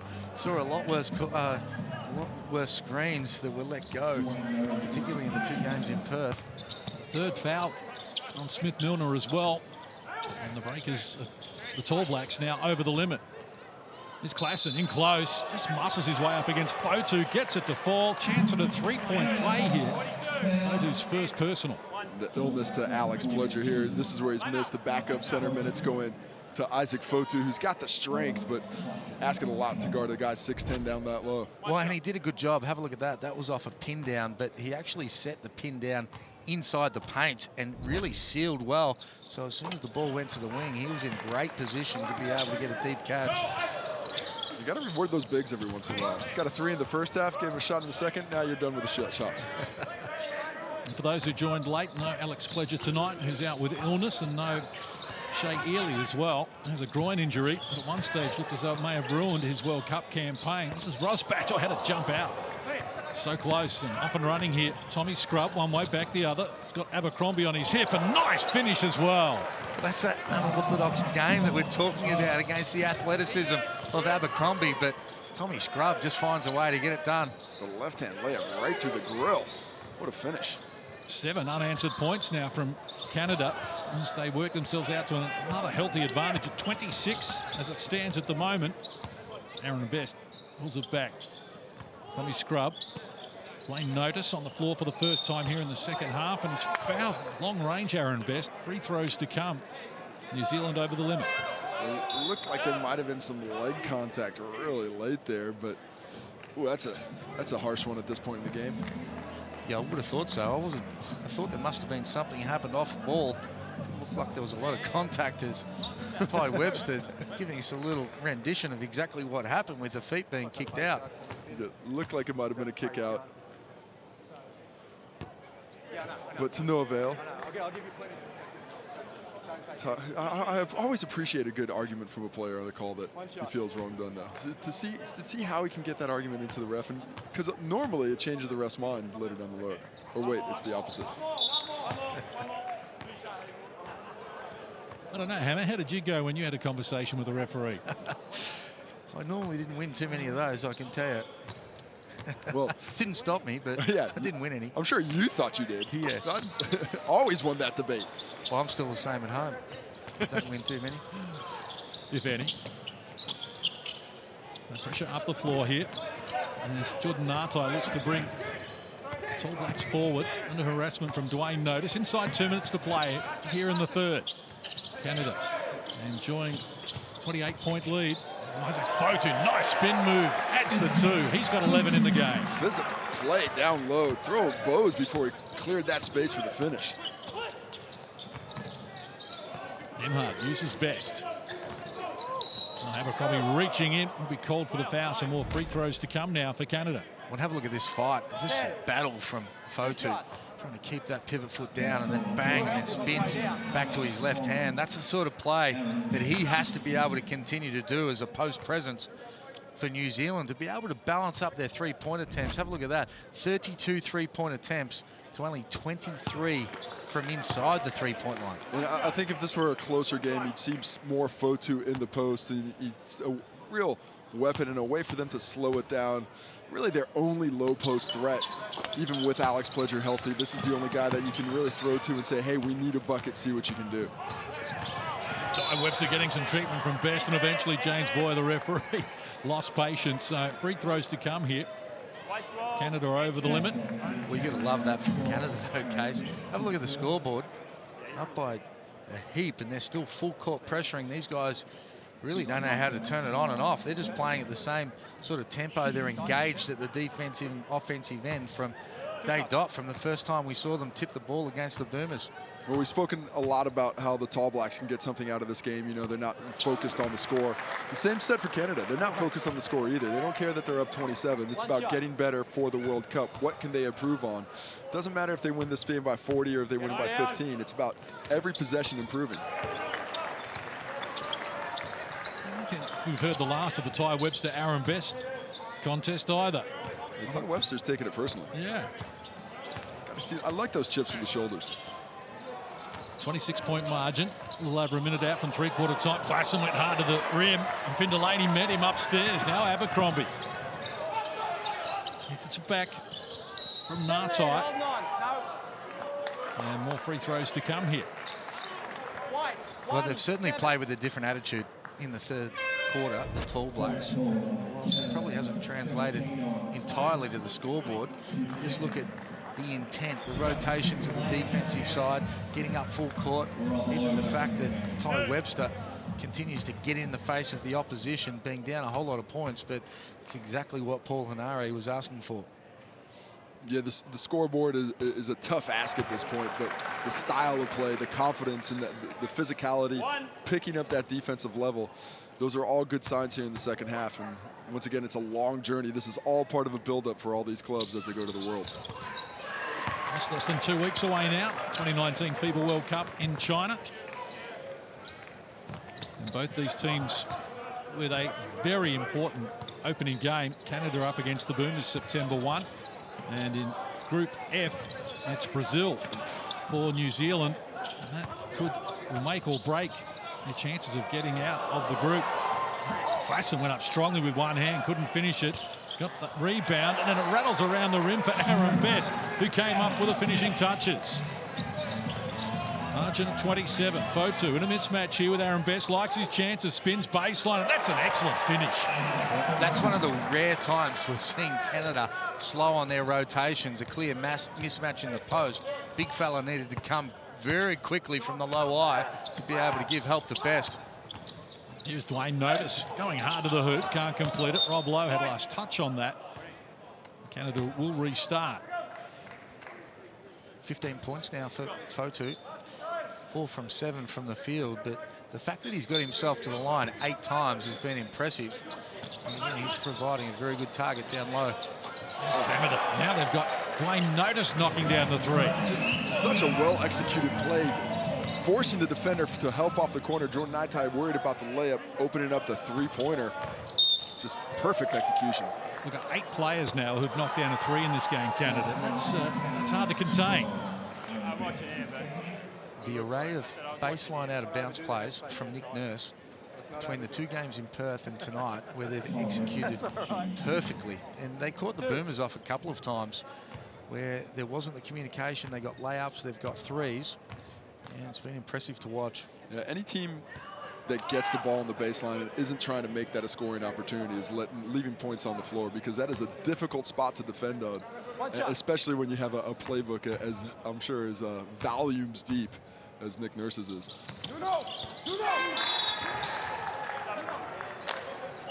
Jared Kenny's going to check into the game for the last play here of this third quarter. Ty Webster sits down, 17 points for him, including 5 in this turn. So he leads all scorers. 7 rebounds as well, 3 assists.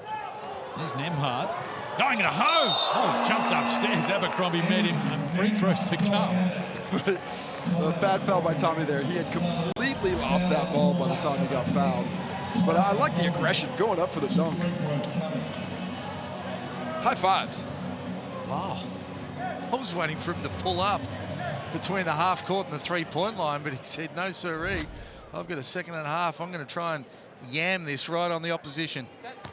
With confidence as well.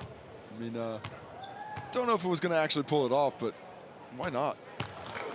Got the big lead. Show off that athleticism. Try and earn yourself a few more minutes in Nick Nurse's eyes.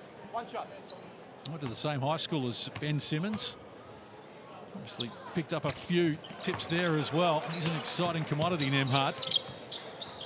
So no time for Jared Kennedy to get an effective shot away. Three-quarter time arrives here, and the margin is out to 29 points. It's Canada 92, leading New Zealand 63. We'll come back with more from the Key Centre right after this.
Well, in just a couple of days, we head to Melbourne, a 24-hour city bursting with art galleries, iconic laneways, a brilliant live music scene, and an unrivaled sense of style. But more than anything, it's known as Australia's sporting capital and a global event city, attracting the best of the best.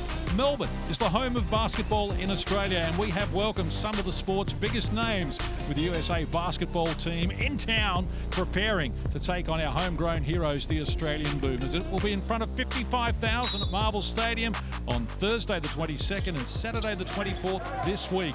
There's still tickets available. Get involved. You will not be disappointed as we get underway with New Zealand with a possession arrow here for this final turn. They're down 29 with Canada winning each of the three quarters so far. Isaac Fotu being busy adds to his tally. He's up to 17 and no one has more in the game. Well, that's certainly been the shining light for the Tall Blacks. But what about Canada, who are pumping New Zealand up for holding Canada to only 7 points in the first 5 minutes, and then they go for 23 points in 5 minutes to be able to finish off the third quarter. Oh my. It turns quickly. Well, and then they start with another three right now, up to 13 threes from 27 attempts. And this is a team playing with a lot of confidence right now. And, you know, sometimes when teams are shooting the ball like this, it just feels a little bit like running into a buzzsaw. There's Corey Webster, shot clock at 10 in a mismatch here against Klassen. Decides to elevate and fire. Can't connect. Aaron Best the rebound. Hands over to Nemhard with his foot on the accelerator. Here's Dwayne Notice, catch and shoot. Can't finish it. Now Fotu got into the back of Klassen there, gives away the foul. Let's go to Corey Williams courtside. One thing that was really impressive in that end of quarter talk with his team. Coach Nick Nurse is acting like you would think they're down 30 points. The way he was coaching and continuing to push his team. He wants them to finish strong and continue to focus. They're still playing for spots in the team at the World Cup. Firing best unsuccessfully. Fotu the rebound. Corey Webster slipped but regathers his footing. Rob Lowe, catch and shoot as quick as you like but can't connect. And chance now for Tommy Scrubb to bring Canada back up the floor.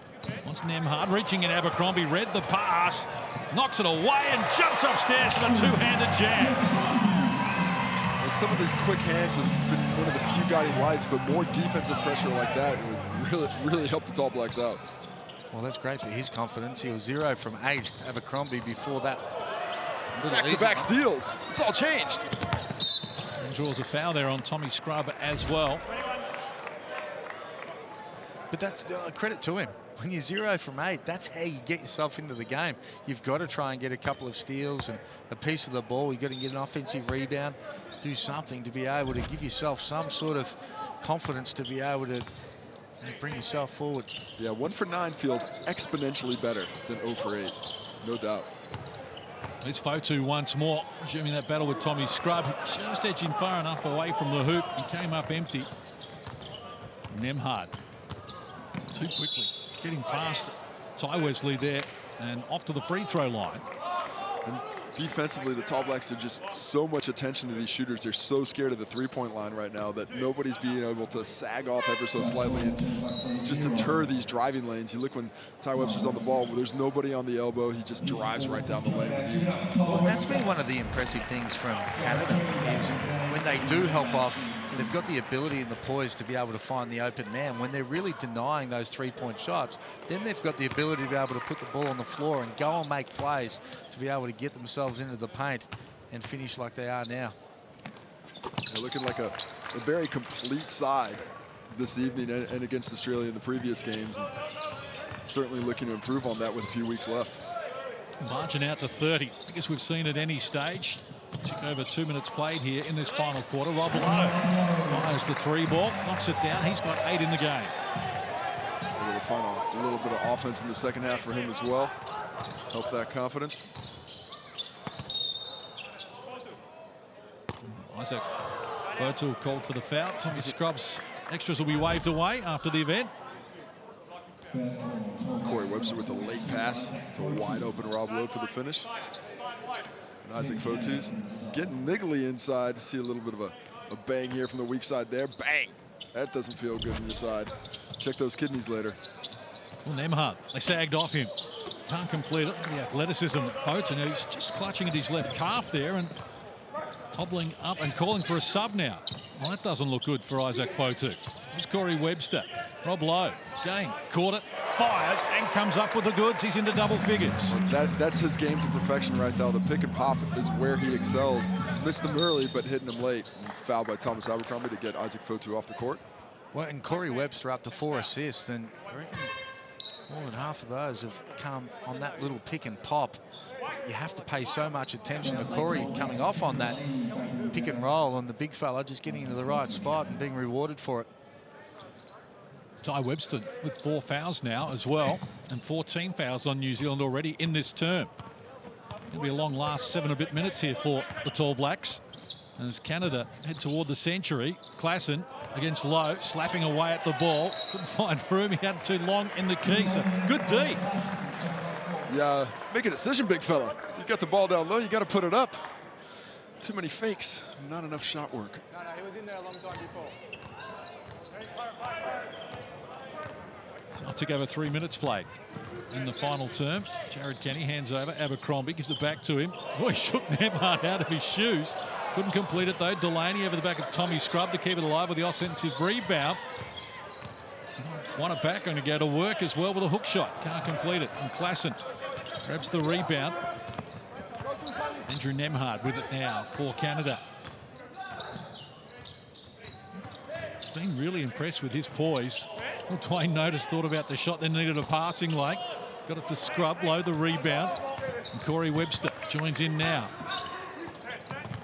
Hasn't seen a lot of it so far in this term. Yet to add to his 13 points. Lowe peels off another triple at the top. Feeling it. Never too late to start feeling it. Well, that's that same thing we were speaking about. Corey Webster, 5 assists. Again, straight out to Lowe, who was the benefactor. Tough two-man game. This is the Tommy Scrub drive right to the lane. A solid screen there, but Rob Lowe, confidence was low early. He's kept shooting them. Now up to 4 for 8 from the three-point line. And foul going to be called on Klassen. It's a second team foul on Canada in this quarter. Third personal on Klassen. Timeout called. 5:48 left on the clock here. Canada 99, leading New Zealand at 76. And of course, also coming up ahead of the NBL season, there's going to be some great NBL v NBA action to look forward to. Commencing October 6th, the Adelaide 36ers square off against Joe Ingles and the Utah Jazz. And the New Zealand Breakers involved against the Grizzlies and the OKC Thunder as well. And Melbourne United with a pair of games against the Clippers and the Kings. Any one of those games in particular tickle your fancy, gents? Well, I can't wait to see Hampton back playing against NBA caliber of players. No doubt he'll be putting on a show. Predicted to finish in the top 5 next year in the draft, so he will certainly be looking to raise his stocks. I'd really be keen on that Melbourne United Clippers game if I thought there was any chance that Kawhi Leonard and Paul George were going to be suiting up for that one. Let's fingers crossed. I'd love to see those guys in the court against that squad. That would be impressive. Well, it was only a couple of years ago Melbourne United came very close to knocking off OKC, and we would have thought some of their superstars wouldn't have played as well, but they did. Lost by a point, if my memory serves me correct, Case. I think there was a dubious call at the end as well that could have went the way of the Australians.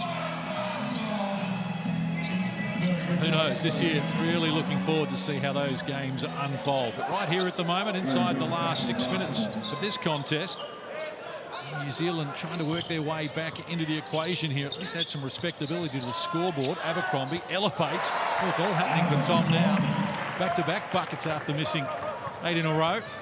Important fourth quarter for the Tall Blacks to get some confidence in the offensive game going again, regardless of how much time's left. And Nick Nurse went to a little 2-3 zone, not to try and disrupt what New Zealand are doing, but he may need to use a 2-3 zone at different times at the World Cup. So we're interested to see how much he stays in that and how much work they do. Nemhard knocks down the shot to bring up the century for Canada. Up to 15 points for him in the game. Rob Lowe, well, he's going berserk here at the moment. Knocking down another. Pick and pop. Keep feeding the big fella. Klassen's got him playing some D. Kicks it outside. Aaron Best. Abercrombie gave him some latitude. Here's Klassen. Well, he got behind Rob Lowe a little too easy. It rattles around the rim and eventually tumbles. Stick to it with the tip. Jared Kenny. Klassen might be called for the foul there. Yeah, don't let him pop, just tackle him. Well, you see the adjustment that Nick Nurse has made. Because the pick and pop's been working so well for Lowe, and he's been able to knock down 5 from 9 from the three-point line. Now they're starting to squeeze. They're saying, well, we'll go underneath all of these and see what the guard can do now, but there's no way we're going to help off and allow Lowe to be able to get his feet set. And impressive how that adjustment happens on the fly from one shot to the next. Of course, good chance it happened in the chat happened in the last time out, but didn't quite get executed on those last couple of Rob Lowe threes. Well, Klassen with 4 fouls. Sits down. Here's Delaney with a hook shot and coming up with a finish as well. Well, the patience has gotten a lot better here in the fourth quarter. The defensive intensity by Canada has dipped somewhat as well, but a lot more fluidity in the Tall Black game. And Best got beyond Delaney in the corner. Nemhard kicks it top of the key. Now Brissett with it, looked off the D and knocks down the finishing touches. He is low. Quick outlet pass up the floor. Torrey Smith-Milner outside Rusbatch. Good body work there from Nemhard to protect the ball there and allow his teammate O'Shea Brissett to grab the rebound. Close range. Scrub outside and gets beating up Aaron Best as he comes up with the goods. 20 in the game now for Best, including 4 of 7 from D. Every time New Zealand make a run, Canada, as they did against the Boomers, seem to find another gear. Delaney's three off the mark. Dispatch trying to keep it alive. Loses control. Canada will come up with possession. Sub for the Tall Blacks. Give it up for Jared Kenny coming in. Ty Webster. Back in the game. Kenny, who we know is a little underdone at the moment, suffering with illness and wasn't expected to play a lot of minutes. But unfortunately, Canada reeled up the first 10 points inside the first 2 minutes of the game, and Paulie Henare had no choice but to make some changes. Yeah, there's a reason World Club teams always bring 3 point guards with you, because you never know what's going to happen to one of those other two. And if you lose the point guard, the floor general, everything else can go downhill quickly. And if you look at the box scores, and you look at the score, 83 points from New Zealand. Paul Henare with the second half, they've actually been fairly impressive. And now with Webster with 17 points, that being Ty. Corey with 13 points, 17 for Lowe. And Fotu, it's the defensive end, up to 111 points for Canada, that is going to be making life a little bit hard for Paul Henare to be able to get a good sleep. These are the times that I'm glad I'm no longer on the national team, because I'm thinking about tomorrow's film session. It's going to be a long one. And no offense being shown, just defensive rotations that were missed. There's Ty Webster once more. Smith-Milner, quick hands, Russ Batch in the corner. Caught it deep, Nemhard with a rebound. So poised. New Zealand with 14 fouls in this term. Can't afford another. Look at the quicks of Nemhard as well, but a good athletic block came across there from Smith-Milner. Nartai beats Rosbach, this time from the other wing, and this time he gets the connection. He's not bashful, and I love it. I respect it. 8 of his 9 shots have come by way of the three-point line. He gets it, and he is letting it rip. Well, there's nothing more important to a national team than a guy who plays his role, and his role is to come off the bench and hit triples when the team needs it most. And whether you're down at this point of the game or you're up, he's got to be able to come off the bench and quickly convert these opportunities, and he's doing a great job of it in his first 3 games of this tour. Tom Bogdanovic checks in for the Tall Blacks. Ty Webster, only starter on the floor at the moment for New Zealand. He's Nartai, picks up the dribble, wants help. Bogdanovic, shot clock works to single digits. Nartai decides to fire. Can't complete it. Loose ball. Aaron Best gets after it. He's got Nemhard. The 90 seconds remaining. Canada in so impressive a game. Look at Nemhard. That is pretty to watch. 17 in the game now for him. Oh, and he's done it with efficiency as Ty Webster comes down the other end for 2 points to take his tally to 19. Canada with just so many options at the offensive end. So the foul will be called on Bogdanovic. Free throws to come. And the execution with the simplistic sets, I mean, it's probably being a bit harsh, but really easy sets that Canada's been working as we see Tall Black debut for young Tank. Very excited for him. 17 years old. He's got to miss a few exams being away on this tour. His high school classmates have been studying for prep exams the last few weeks. Oh, so he gets that is impressive. How about, would you trade that one at 17? Is he in the 12? I don't think he's going to make the 12. I think, you know, Paulie hasn't yet announced the team, but more of a bleeding into the team. What experience, regardless, for somebody 17 years of age to be playing and being around international players is certainly going to help him go to the next level. Well, something that's worked really well for the Tall Blacks in past years, Rob Lowe, Ty Webster, Isaac Fotu, all guys that joined the team at 17 years old, went on their first tours and got a taste of what it meant to be on a national team at that age. And now they're the leaders of this squad. I'm sure Big Tero Cameron, who's sitting over there as assistant coach, started pretty early as well back in the day, the big fella. Even when he was 17, he wasn't 17. The final 30 seconds of the contest. 31-point margin. I guess we've seen at any stage, and another impressive display here from Canada. Brissett with it now. Shares it around. Dwayne Notice. Shot clock rolls to 5. And that's a way to finish the game. Wow. Man, oh man, they shot. I can't believe the lights are still on because they have shot them out. 34-point margin. Here's the last play. Oh, Webster looking to put finishing touches on, can't complete it, but this is Canada's night. They have done it impressively here by 34 points. Full time at the Key Centre in Sydney. Canada 122 has defeated New Zealand 88. That is a massive score. You will not see 122 points that often in international basketball in a 40-minute game. Very impressive. And you just wonder whether they've got another gear to go to. If they have, they're going to be tough in the pool stage come the World Cup.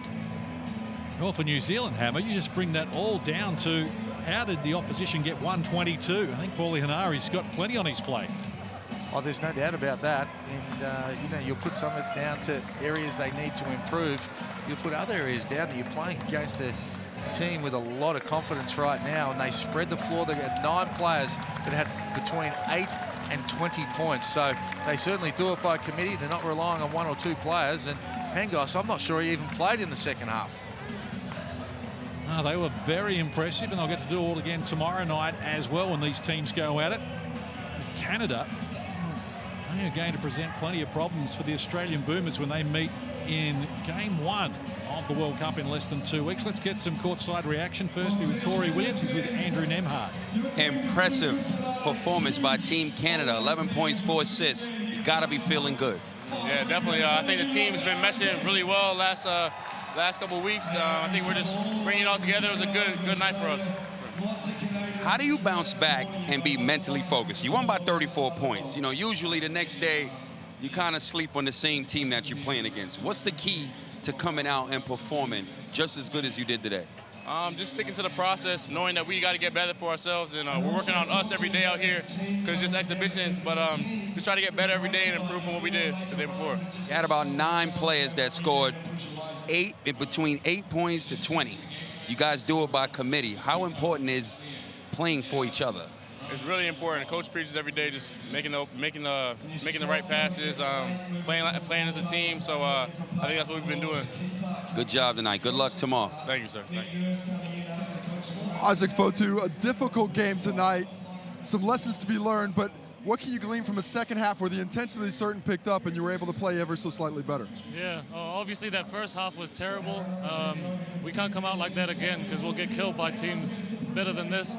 But the only thing we can take from it is coming out like we did in the second half and hopefully play more games like that. And what do you think it was in that first half that you guys weren't quite prepared for? Was it the level of athleticism, or was it just you guys pretty comfortable coming in and expecting some different things? Yeah, I don't know. I have no idea. We need to go have a little talk and discuss what happened because that's unacceptable. And I think you saw how much we missed Mika Vakona tonight. We missed his intensity, and yeah, we're going to talk about that. And then just for you personally, on the block, you look really comfortable. Is that someplace you can find some success against these teams at the World Cup when you finally get to China? Yeah, for sure. I think that could be a strength for us, not just my scoring. I think it opens up other things like Corey's shooting, everyone else is shooting, so hopefully we can go into that some more. All right, cheers. Bounce back tomorrow. Good luck. Play of the game, Aaron Best. 4 for 7 from the 3, 20 points. How you feeling? I feel great. It was a great team effort. Guys were sharing the ball. We're getting up and down and getting after it on defense, and we stuck to the game plan, and we were able to come out with a win. How awesome is it playing and representing for your country, Team Canada? It's the best feeling. Anytime you play sports, the highest honor is to represent your country, and I'm blessed to be able to do it so far from home in Australia, in beautiful Australia, so I'm just soaking it all up. What do you do tomorrow? You just won by 34 points. It was a great team effort. How do you remain focused playing the same team tomorrow? I think that's just a focus on what our end goal is. We can always get better. There's always things that we can clean up, and we're gonna go back and watch the film, and we're gonna touch up on those things, and we're gonna come back and get after it again tomorrow. Good job, and good luck tomorrow. Thank you very much. Ty Webster, difficult night tonight. Really like your energy in the second half. What were you able to do there? Even though the scoreboard wasn't on your side, you were able to pick things up considerably. Yeah, you know, Paulie pretty much put those orders in place. You know, he was really disappointed in the energy that we came out with to start the game. So kind of put it upon myself to, you know, get the boys going in that direction again. And what can you do to find that energy in the first half, especially against a Tide that's so athletic and was really jumping on you guys early?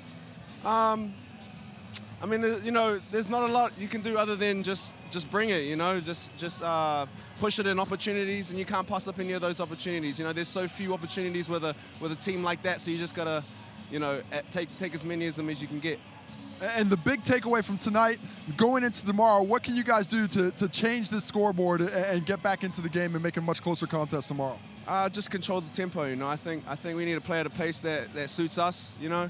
And that's a high intensity pace. You know, Paulie's trying to get us to go, so I think just need to jump on them early and, you know, apply as much pressure as we can. All right, great to see you. Good luck tomorrow.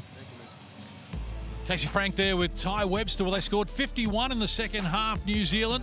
They'll enjoy that, but they just weren't able to contain Canada, who come up with 122 and win by 34. We'll be back to wrap it up and a whole lot more in just a moment.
Welcome back to the Key Centre at Sydney Olympic Park for what has been an outstanding night of entertainment for Canadian basketball fans. They were outstanding, winning here tonight by 34 points. They led by 19 points at quarter time to put the writing on the wall, then won each of the 3 remaining quarters by 5. After they defeated the Boomers by 20 on the opening night in Perth back on Friday, we wondered how much they had left in the tank, Hammer. There seems to be no ceiling on the Canadians. They have gone to another level. Don't worry about that. 122 points. You don't normally read about that in international basketball, but I tell you, New Zealand, they're going to have to make shots. They took 45 three-point attempts. If they don't make shots, they're getting run on down the other end, Case. Yeah, as poor as the shot making was, I think the defense is what is most disappointing to the Tall Blacks. They can't have those kind of defensive efforts if you want to be competitive. 122 points just is not good enough. You can't even be sniffing that if you're trying to get wins internationally. They used 11 players tonight, Canada. They all scored, including Kazar Kajami Keane, who was injured in the second period when he had 8 points. But no matter who they put on the floor, they were just all in sync, and it was an outstanding effort. Well, they play with such a standard and an effort, and they have in all 3 games that we've been able to see them play. We've spoken about how even they are. They play at the defensive end. They create easy points for each other as well. Very unselfish team. So they've got a whole lot of upside. Look forward to seeing how New Zealand can bounce back tomorrow. I expect them to play with a whole lot more intensity. You know, Paulie Nare, he is going to challenge them tonight, and I think they will hurt a little bit. Yeah, that's the great thing about playing back-to-backs. You don't have long to get back on the court. You can completely change your fortunes in less than 24 hours. Aaron Best, the leading scorer, with 20 points for Canada, and Ty Webster finished with 19 and 7 boards in a nice display for the New Zealand Tall Blacks as well, who are playing tonight, has to be said, a little undermanned. No Alex Pledger, who was ill, and no Shea Ely, who was unable to play as well, but there are other numbers for you, and as you can see, handsome rebound count lead as well. I mean, Canada and the coaching staff will be saying now that's a pretty good night at the office. Oh, no doubt about it. And again, when we were watching the game, you just thought they'd shot the ball unbelievably well, but then the amount of easy baskets they got in transition or drive and dishes, they really changed their game and showed they can play in multiple ways. What do the Kiwis have to do to try and bounce back? Well, lock down defensively, pick up the intensity right from the get-go. They can't wait 5 minutes in. They can't get down 10 and so, oh, we're here to play now. Immediately, I'd like to see some defensive fortitude straight off the bat. Get some physicality. This is a team that complained about physicality against Australia. Pick up that level of physicality, make it a grindy game, and take them out of their offensive flow. Well, we saw in the 2-game Perth series between the Boomers and Canada. Well, the Boomers lost by 20 game 1 and turned it around in game 2 and won by 8. So don't write off the Kiwis. They'll be stung by that. Certainly their pride will be hurt. Game 2 coming your way. Same time, same station tomorrow, 7:30 p.m. Australian Eastern Standard Time from the Key Centre here in Sydney. And we saw the Boomers crank up the physicality, which Nick Nurse wasn't absolutely thrilled about in game 2. Is that something the Kiwis are going to try, Hammer? Well, I think they have to, don't they? That's the way they normally play. So, but we expect Canada to continue to be able to drive as well, and they want to improve every game. What about those matches coming up? Can't wait. Thursday, the 22nd, and then on Saturday afternoon, the Boomers against the USA. Really looking forward to that. But here tonight, full honours with Canada. Well, it was, but I can't wait for that game. We've been talking for a year. 55,000 people at Marvel Stadium, and you just think that the Aussies are going to find a way to be able to fight back. All right, well, here tonight, big winners Canada, 2 strong for New Zealand on behalf of Shane Hill and, of course, Casey Frank, who's joining us, and all the hard-working crew behind the scenes. We'll know they'll bounce back, the Kiwis, but they're going to have to, because right here tonight in Sydney, it was Canada, one-way traffic.